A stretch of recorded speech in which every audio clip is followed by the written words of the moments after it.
What's up, Terabytes? I'm Tara with Tara Simon Studios, and for the very first time, I'm going to be reacting to Gordon Lightfoot's The Wreck of Edmund Fitzgerald. This is a very fascinating song, and we're going to be breaking down a lot of songwriting in this video. So songwriters and singers, this one's for you, especially the songwriting part.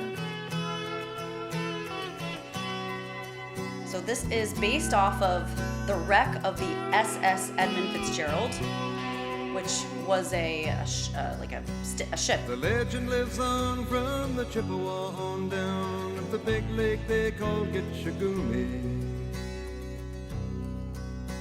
Full of historical connotation. Never gives up her dead when the skies of November turn gloomy. Okay, already this is perfect, setting the stage musically for such a historical folklore type of storytelling session, because Gordon's voice is so conversational and it's so approachable that it's like you're sitting crisscross applesauce, like ready for story time. On top of that, the music behind it really evokes this sort of layer, very folksy, soft rock, even maybe like a tinge of country in there, which again, it really evokes like sit down, get ready to hear a really great story. And his verses are full of historical nods. This is all real. This is based off of a true story. And it was actually written a year after the SS Edmund Fitzgerald sunk. So it sunk in 1975, and this was released in 1976. Oldie but a goodie. With a load of iron ore, 26,000 tons more than the Edmund Fitzgerald weighed empty. That good ship and true was a bone to be chewed when the gales of November came early. That is such a good line. The good ship and crew was a bone to be chewed. So there's this like kind of symbolism there of like comparing the ship like this bone that a dog chews on, its death, and it's just something to kind of be ravaged and torn apart. Whew, great imagery. The ship was the pride of the American side, coming back from some mill in Wisconsin. As the big freighters go, it was bigger than most, with a crew and good captain well seasoned. Notice how vocally he really goes to the consonant. Now, this is very counterintuitive of what a lot of vocal coaches, including myself, a lot of times tell a singer to do. Like when he says seasoned, you really very rarely ever want to sing on a semi-phonatable consonant like an N, especially when you're singing a higher note, but this is different. There's exceptions to every rule, and this is one of them, because it really depends on the genre that you're singing in and the story that you're telling within the lyrical context of the song. When you say seasoned, it sounds more formal. It sounds like you're singing, but the beauty and the genius of Gordon is that he is using musical expression and he's using his voice as the vehicle of the mouthpiece to tell the story. But that's not the focal point. The focal point is the story, and the catalyst to tell the story is the voice and the music. That's totally different than, say, pop or opera or Broadway or Disney, where yes, there's a story, and a lot of times it's very important, but the voice is this like equal impetus to get the emotion across to the listener. Not so much here. Concluding some terms with a couple of steel firms when they left fully loaded for Cleveland. Wow. Then later that night when the ship's bell rang, could it be the north wind they'd been feeling? The north wind they've been feeling. Ugh. So ominous. There's this like tension of like something bad's about to happen. Ooh, listen to that. Yes. Wind in the wires made a tattletale. Wind in the wires. Again with the consonants. Really great imagery there. The waves broke over the railing. Like, what a painting he is giving us to picture in our minds right now.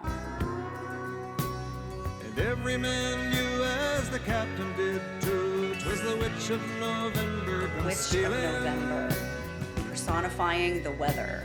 The like dawn a witch came in late and the breakfast had to wait when the gales of November came slashing. Oof.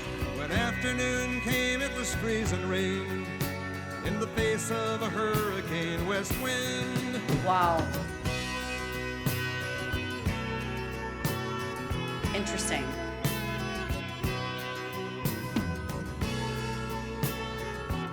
Okay, so I was thinking in that musical interlude, I'm like, I wonder if there's a B section, because that interlude kind of is acting as the B section, or like the palate cleanser section, because everything so far is A. It's A. It's all verse. There hasn't been really a hook or a chorus. Like, the verse is acting as the chorus. If you read the lyrics, this is very much like a poem, actually, that's been just happens to be put to music. It's not really regarding traditional hit song structure, like, at all so far.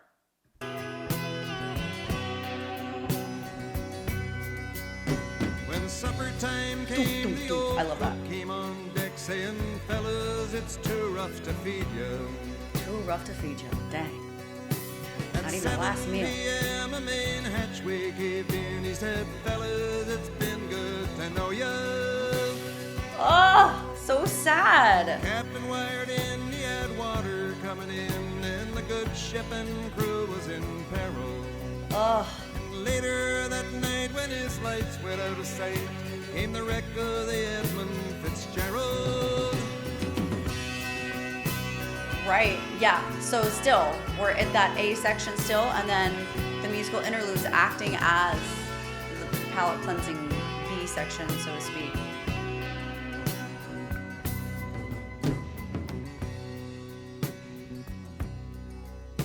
Does anyone know where the love of God goes when the waves turn the minutes to hours? Oh, wow. Wow. The searchers all Wow. We have to listen to that spot again. That's an insane line. Does anyone know where the love of God goes when the waves turn the minutes to hours? What an insane rhetorical question. Like, that's probably, to me, the most powerful part of this entire thing. Incredible. Let's listen again. Does anyone know where the love of God goes when the waves turn the minutes to hours? Wow. Yeah, because you must feel forsaken, right? Like, where is God? Say they'd have made Whitefish Bay if they'd put 15 more miles behind her. Oh, my gosh. They might have split up or they might have capsized. They may have broke deep and took water. And all that remains is the faces and the names of the wives and the sons and the daughters. Oh my gosh. Wow, that hit hard too. All that remains of the faces and names are the wives and the sons and the daughters. So 29 men died in the Edmund Fitzgerald that evening. And actually there's a lot of speculation as to like why. There's no remains except for the memories of their families. It's so somber, so reverent. There's really no dramatization though, or exaggeration of this. He's really just saying factually what happened in such an artistically understated way that it grabs you even more. Because I wasn't expecting him to say that whole rhetorical question portion of like, does anyone know where the love of God goes? Like, gosh, so powerful, but said in such a casual, like, you know, just asking kind of thing. It's incredible.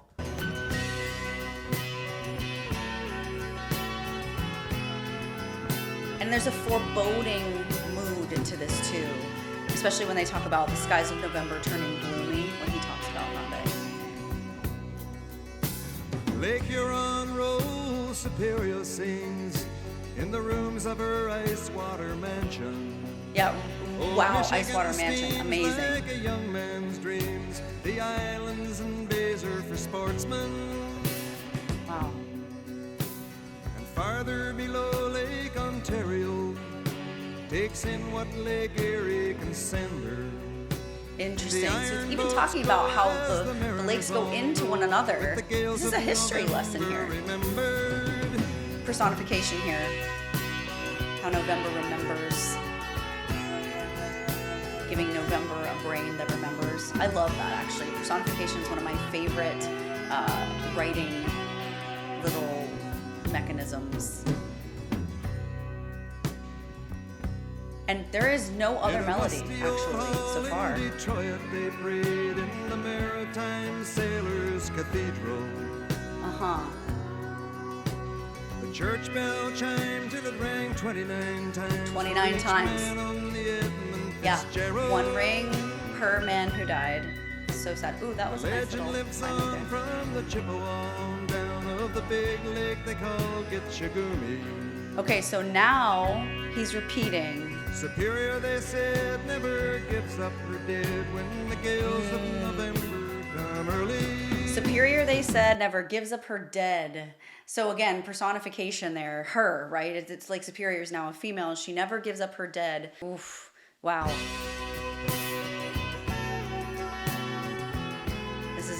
This is really ominous and yes, definitely foreboding. And I find it so interesting, the songwriting of it, how guys, like you can have something so simple as one melodic hook. And if you tell a great story, it can become your most celebrated piece of work. Like this is actually one of his greatest hits. There is no chorus to the song. Like you could argue that the verse is the chorus or that the chorus just repeats every single time and there is no verse. Like what comes first, the chicken or the egg? 6 in one hand, half dozen in the other. I mean, you could argue that. However, you cannot argue that there is no other melodic line than that section.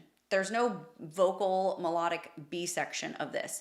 There is, however, a musical interlude that sort of palate cleanses the song and his voice and the melody from the instrumental, but that's it.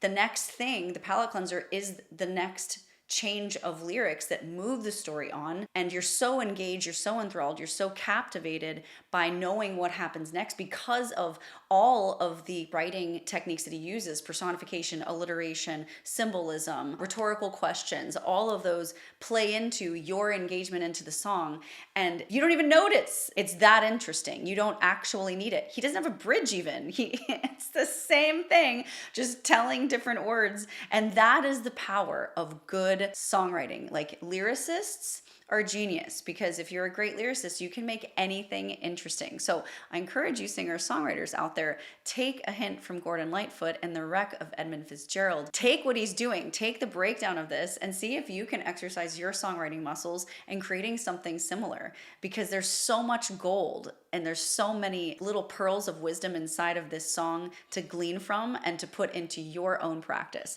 I love you guys so much. I love music. I really enjoyed listening to this song with you. I hope you liked it too. And if you're a singer and you're someone wanting to learn how to sing better or even songwrite, all you need to do to be on your way to getting that goal accomplished is click on the description box below. There is a link there to get you a discounted online first vocal lesson with me or one of my vocal coaches. We are just on the other side of that link waiting for you. It'll be the best decision you made for your artistic journey today. I love you so much. I am proud of you guys. And as always, I'll see you in the next one. Bye.